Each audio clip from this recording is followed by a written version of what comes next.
Muito boa noite, queridos amigos, queridos irmãos na fé no nosso Senhor Jesus Cristo. Bem-vindos a mais esse momento devocional especial da nossa quarta-feira aqui da comunidade São Marcos.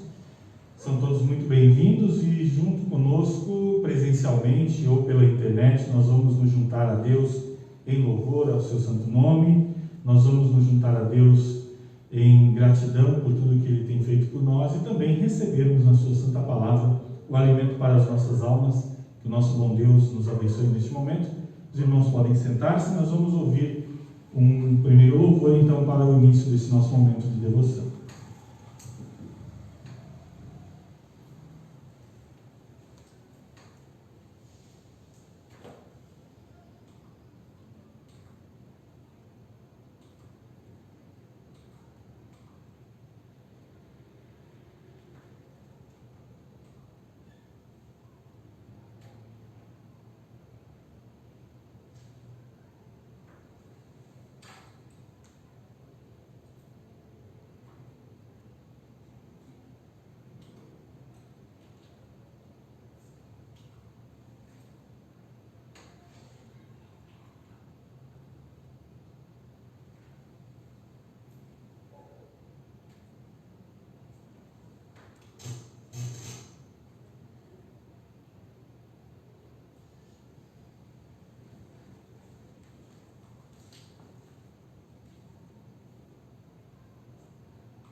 Tivemos um problema no nosso primeiro áudio aqui, espero que não tenhamos problemas nos próximos. De qualquer forma, nós nos colocamos de pé para invocarmos a presença do nosso Deus, em nome do Pai, do Filho e do Espírito Santo.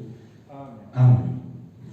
Queridos irmãos e irmãs, o nosso Deus, o nosso Pai Celestial, Ele é um Deus justo, Ele é um justo juiz que condena e castiga toda desobediência à sua santa e boa vontade. E por isso, nós estaríamos certamente condenados ao inferno. Mas esse Deus é um Deus de grande amor, que na pessoa do seu Filho Jesus Cristo, cumpriu toda a exigência da lei e também se sacrificou para que nós, pela fé nele, pudéssemos ter salvação.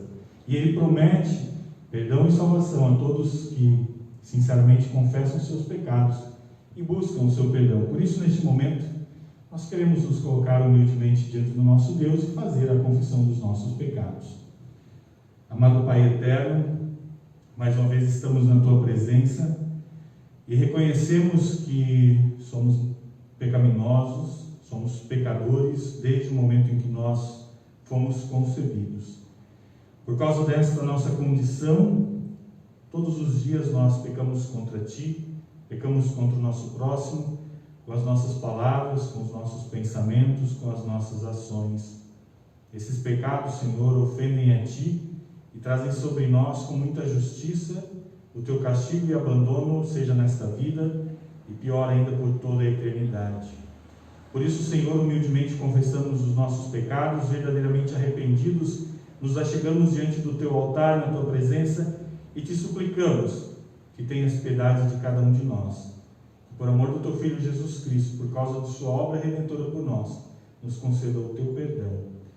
Amém.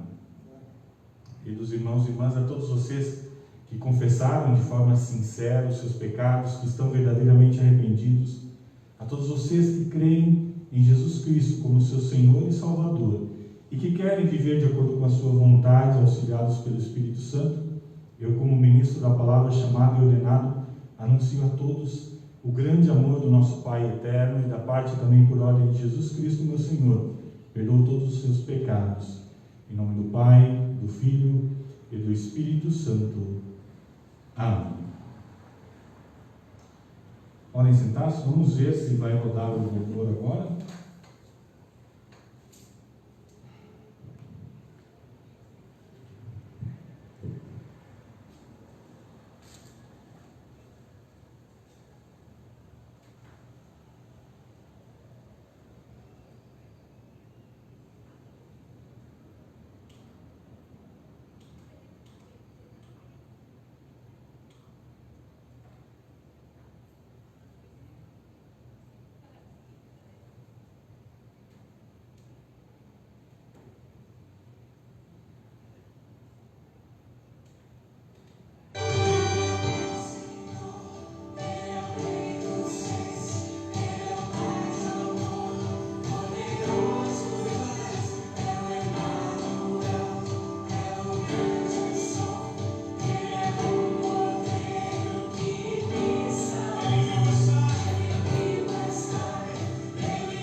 nossa meditação nesta noite é o texto do Evangelho do último final de semana, do nosso último culto, livro do profeta Ezequiel, capítulo 18, do versículo 1 até o versículo 4, depois do versículo 25 até o versículo 32.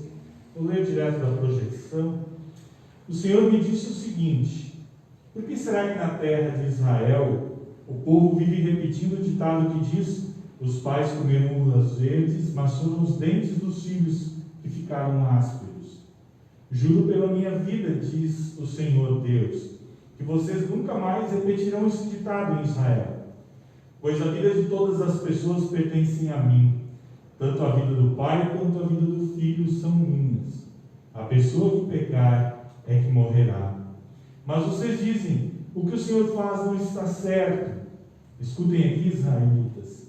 Vocês pensam que o meu modo de fazer as coisas não está certo? Pois o modo de vocês é que não está. Quando o homem direito para de fazer o bem e começa a fazer o mal e então morre, ele morre por causa do mal que praticou. Quando o homem mau para de pecar e faz o que é certo e bom, ele salvou a sua vida. Ele compreendeu o que estava fazendo e deixou de pecar. Por isso, é certo que ele não vai morrer, mas continuará a viver. E vocês, israelitas, dizem: o que o Senhor faz não está certo. Vocês pensam que o meu modo de fazer as coisas não está certo, não é? Pois é o modo de vocês que não está. Agora eu, Senhor Deus, estou dizendo a vocês, israelitas, que vou julgar cada um pelo que tem feito. Arrependam-se de todo o mal que estão praticando e não deixem que os seus pecados os destruam. Abandonem todo o mal que vêm fazendo e criem dentro de vocês mesmos um coração novo e uma mente nova. Israelitas, por que vocês querem morrer? Eu não quero que ninguém morra, diz o Senhor Deus. Portanto, parem de pecar e vivam. Nosso bom Deus abençoe essas suas palavras, neste momento em que nós queremos meditar a respeito delas, e que essas palavras produzam frutos em nossos corações, como diz a palavra do nosso Deus, que ela transforme não só a nossa mente, o nosso modo de pensar, mas também transforme o nosso modo de agir no dia a dia. Queridos irmãos, queridas irmãs, que estão aqui presentes, irmãos e amigos que estão nos assistindo em suas casas, primeiro eu gostaria de fazer uma diferenciação entre profetas e sacerdotes. Muitas vezes nós confundimos as duas coisas quando falamos do Antigo Testamento. Sacerdote era aquele que era como pastor. Ele era aquela pessoa encarregada de cuidar do templo e dos afazeres do templo, de realizar todas as cerimônias, especialmente as cerimônias de sacrifício pelos pecados.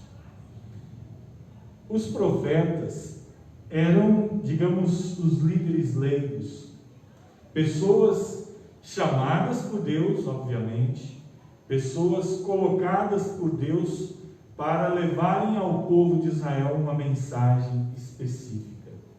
Uma mensagem, geralmente, uma mensagem que mostrava os erros do povo e os chamava ao arrependimento. E dentro desse contexto, quando nós olhamos o Antigo Testamento, nós percebemos que os profetas estavam sempre muito ocupados. Deus sempre de novo precisava chamar os seus profetas para falar ao povo, para exortar ao povo, para trazer uma palavra geralmente de admoestação. Por quê?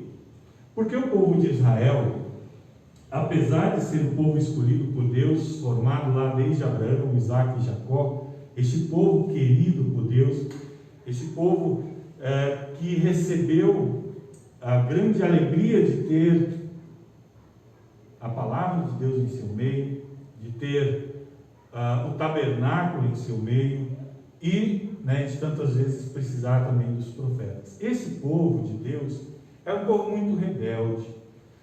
E por que os profetas tinham tanto trabalho? Porque o povo de Israel estava correndo atrás de deuses pagãos, estava correndo atrás de imitar os deuses dos povos vizinhos com quem eles tinham relação, ou o povo de Israel estava tentando justificar os seus pecados, a sua vida vivida longe do que a palavra de Deus sempre ordenou, e isso se justifica quando nós ouvimos esse ditado, né, que está registrado ali: os pais comeram uvas verdes, mas foram os dentes dos filhos que ficaram ásperos.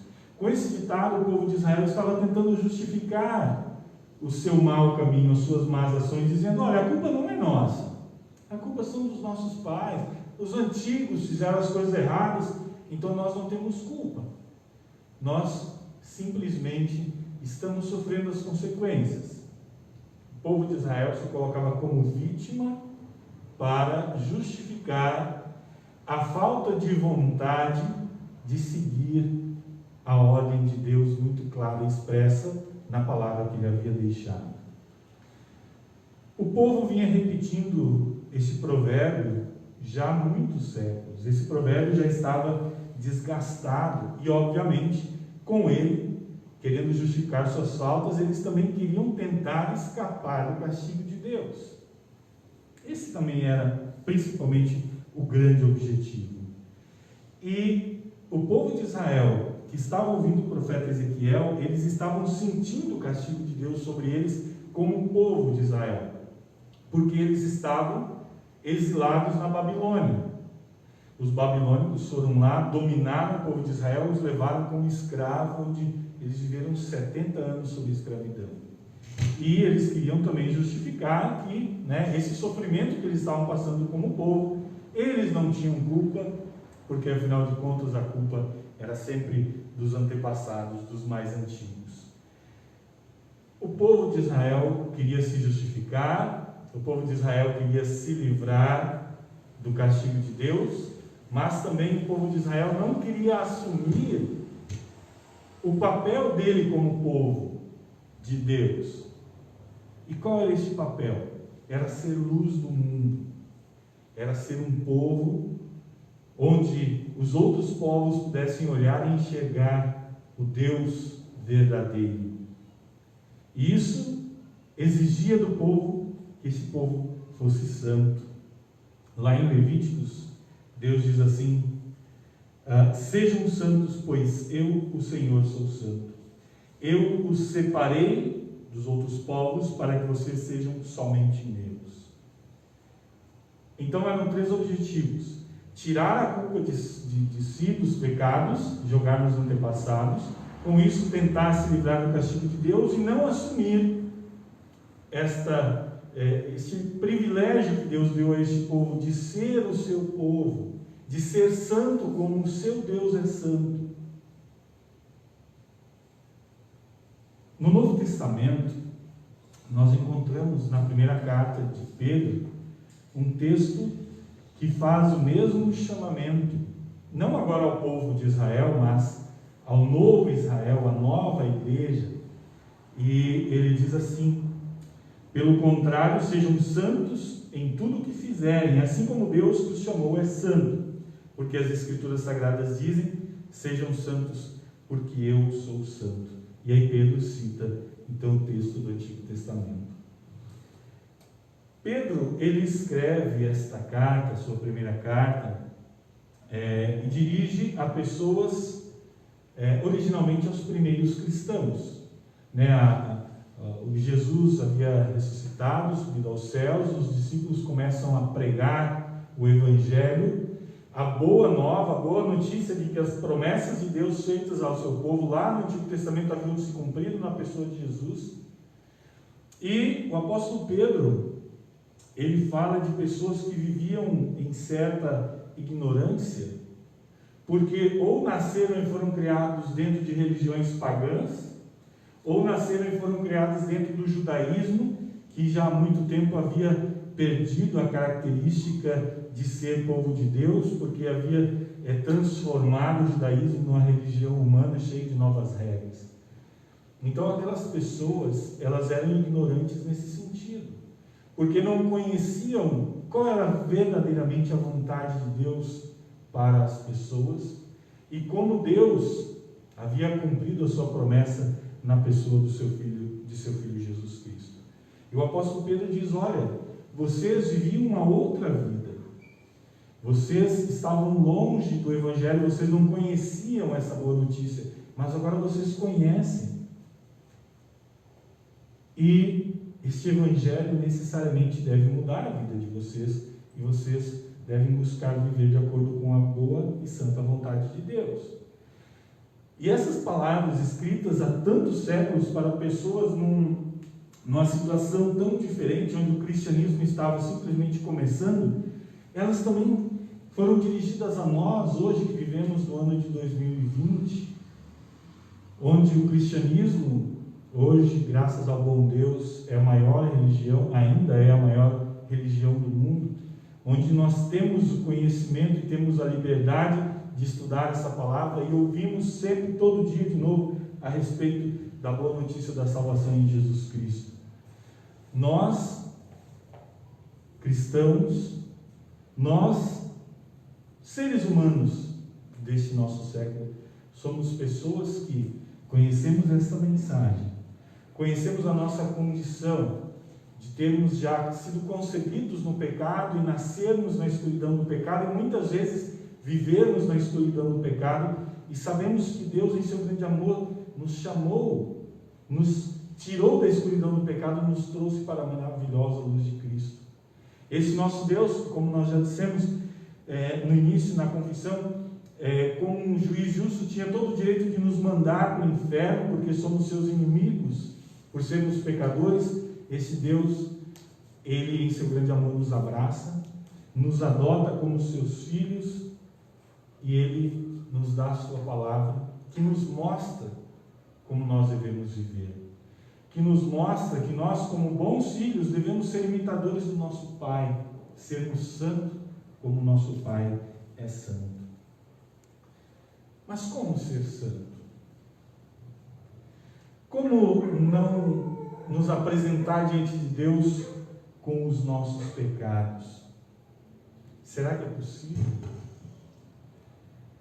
Nós não estamos falando aqui de uma santidade no sentido de não cometer nenhum pecado, de não ter nenhum pensamento impuro, injusto, mas nós estamos falando da santidade que o nosso Deus nos dá.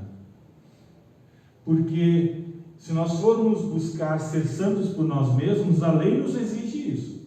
Exige que nós sejamos pessoas perfeitas, 100% perfeitas, que não falhemos em nenhum pontinho da palavra de Deus, nenhuma vírgula sequer. E nós sabemos que por nós mesmos nós somos incapazes disso. Por nós mesmos nós somos impossibilitados de nos apresentar diante de Deus como pessoas santas. Isso está longe da nossa capacidade humana, porque a nossa natureza é corrompida pelo pecado. Mas a palavra de Deus é maravilhosa e nos fala daquele que veio antes de nós, daquele que entregou a sua própria vida na cruz, derramando o seu sangue e assim conquistando e cumprindo toda a exigência da lei, conquistando para nós o perdão dos pecados. Quando no domingo da Páscoa, nós sempre lembramos de acordar cedo, com muita alegria no nosso coração, porque nós sabemos que o nosso Senhor, que foi sepultado, não permaneceu lá, mas ressuscitou. Esta foi a grande vitória, e a certeza também, e nos dá a certeza de que assim como Jesus ressuscitou, nós também um dia ressuscitaremos. A vitória foi conquistada. A partir de toda a obra de Jesus, agora nós somos aceitos por Deus. E Ele não nos olha diretamente, mas nos olha a partir de Jesus. E a partir de Jesus Ele nos enxerga como pessoas santas, como pessoas justas. O apóstolo Paulo, quando fala que nós somos justificados pela fé, ele usa esse termo usado nos tribunais, quando o juiz bate o martelo e diz: o réu é justo, o réu não tem culpa. E é assim que Deus faz quando Ele olha para nós. E quando nós somos considerados justos, Deus, através do seu Espírito Santo, nos capacita a sermos pessoas santificadas, a vivermos no dia a dia a palavra que Ele tem nos deixado. A obra de Jesus ela é uma obra única. Ela serviu para todos os que vieram depois dele, para nós hoje, mas também é a obra que serviu para que o povo de Israel, do tempo do profeta Ezequiel, também pudesse ser santo. Porque tanto eles como nós olhamos para a mesma obra, só que eles olhavam para o futuro e confiavam nas promessas de Deus. Nós olhamos para o passado e confiamos que Jesus cumpriu essas promessas, mas também ainda olhamos para o futuro e esperamos poder viver na vida eterna. Viver uma vida santificada só com a ação de Deus em nossa vida. Porque apesar do Evangelho ser libertador, Jesus, ao subir aos céus, ele ordena aos discípulos que vão e batizem em nome do Pai, do Filho e do Espírito Santo e continuem a ensinar tudo o que ele nos ordenou. O Evangelho nos liberta para que em liberdade nós escolhamos servir ao nosso Rei, viver uma vida santificada, porque este é o resultado da verdadeira fé em nossos corações. Nós continuamos sendo tentados a vivermos longe de Deus, tentados a querer encontrar desculpas para os nossos erros, encontrar culpados pelas nossas falhas. Mas ao invés disso, nós deveríamos mergulhar cada vez mais na palavra do nosso Deus e nos alimentar e nos saciar, lembrando que este nosso Deus amou o mundo de tal maneira que deu o seu Filho unigênito para que todo que nele crê não pereça, mas tenha a vida eterna. Que grande bênção, que grande alegria podermos viver uma vida santificada, servindo ao nosso Deus e ao nosso próximo. Amém. Ó amado Pai Celestial, muito obrigado porque na pessoa do Teu Filho Jesus Cristo viesses ao nosso encontro e nos resgatastes do poder do diabo e da morte, nos adotando como Teus filhos. Obrigado, Senhor, por esta nova vida e te pedimos, continues derramando sobre nós o Teu Santo Espírito para que possa nos capacitar a vivermos uma vida santificada aqui neste mundo, uma vida eterna. Amém. Nós queremos confessar a nossa fé no nosso Deus triuno com o credo apostólico.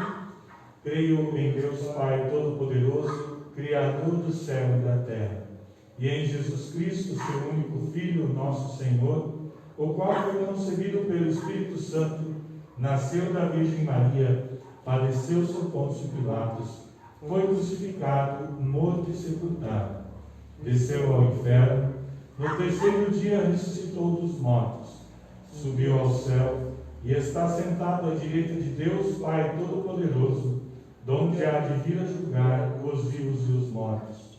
Creio no Espírito Santo, na Santa Igreja Cristã, a comunhão dos santos, na remissão dos pecados, na ressurreição da carne e na vida eterna.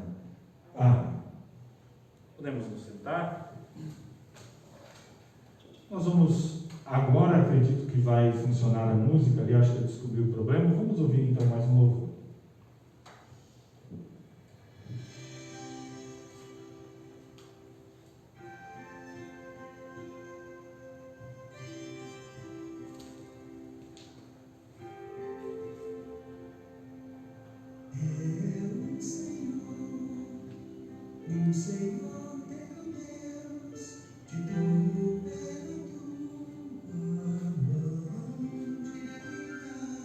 Te tomo pela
Pai nosso que estás nos céus, santificado seja o teu nome. Venha o teu reino, seja feita a tua vontade, assim na terra como no céu. O pão nosso de cada dia nos dá hoje, e perdoa-nos as nossas dívidas, assim como nós também perdoamos aos nossos devedores. E não nos deixes cair em tentação, mas livra-nos do mal, pois teu é o reino, o poder e a glória para sempre. Amém. Nosso Senhor Jesus Cristo, na noite em que foi traído, tomou o pão e, tendo dado graças, o partiu e o deu aos seus discípulos, dizendo: tomai e comei, isto é o meu corpo, que é dado por vós, fazei isto em memória minha. De modo semelhante, também depois da ceia, tomou o cálice e, tendo dado graças, o entregou, dizendo: bebei todos deste, este cálice é o novo testamento no meu sangue, que é derramado por vós para a remissão dos pecados. Fazei isso todas as vezes que o beberdes, em memória minha. Que a paz do Senhor seja convosco para sempre. Amém. E que o Cordeiro do nosso Deus, que foi morto pelo nosso pecado, tenha piedade de nós e nos conceda a sua paz. Podem sentar-se. Nós vamos seguir o nosso, como estamos realizando a Santa Ceia, né? Chamam um por um aqui, sirvam-se da hóstia e do vinho, vão até ali a bandeja, ali tiram a sua máscara, e aí comam o pão, bebam o vinho, e aí eu já chamo o próximo também. Enquanto isso, nós vamos ouvir um fundo musical. Vinde, pois tudo está preparado.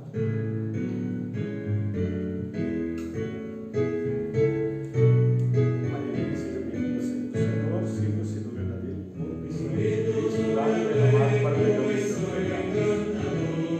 Então eu vi Jerusalém no templo do Senhor, Seja bem-vinda, Senhor, sirva-se do verdadeiro corpo e sangue do nosso Senhor Jesus Cristo, dado e derramado para o perdão dos seus pecados. Senhor.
se estamos anunciando a morte do nosso Senhor Jesus Cristo até que Ele venha. Nós vamos dar graças a Deus e orar.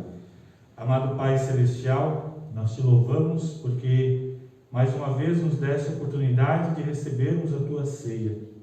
Pedimos, Senhor, pela Tua graça, que esta ceia nos fortaleça a fé em Ti, aumente o nosso amor para com o nosso próximo e nos faça viver uma vida santificada pela ação do Teu Espírito Santo, vivendo a viva esperança da vida eterna. Em nome do Teu Filho Jesus Cristo, nosso Salvador.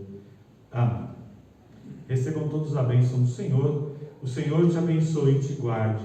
O Senhor faça resplandecer o seu rosto sobre ti e tenha misericórdia de ti. O Senhor sobre ti levante o seu rosto e te dê a paz. Amém. Podem sentar-se? Assim nós chegamos ao final de mais esse momento devocional. Agora nas quartas-feiras, não temos mais o nosso momento de oração, mas temos esse devocional especial com a presença aqui dos nossos irmãos do grupo de risco e também levando a palavra do nosso Deus a todos que estão em casa nos acompanhando. E o nosso convite para amanhã, às 19h30, nossa devoção normal, na sexta, nosso estudo bíblico e no sábado, o nosso culto semanal aí para as pessoas que não são do grupo de risco, os adultos até 60 anos e também toda essa programação transmitida aí pelo Facebook da Comunidade São Marcos, onde todos são muito bem-vindos a acompanhar. Desejo a todos uma excelente noite e nós nos despedimos aqui sem abraços e apertos de mão, mas nos despedimos olhando nos olhos dos outros e a todos que estão em casa nos vemos amanhã também às 19h30. Até lá. R$29,90.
Nossa, 21 graus só.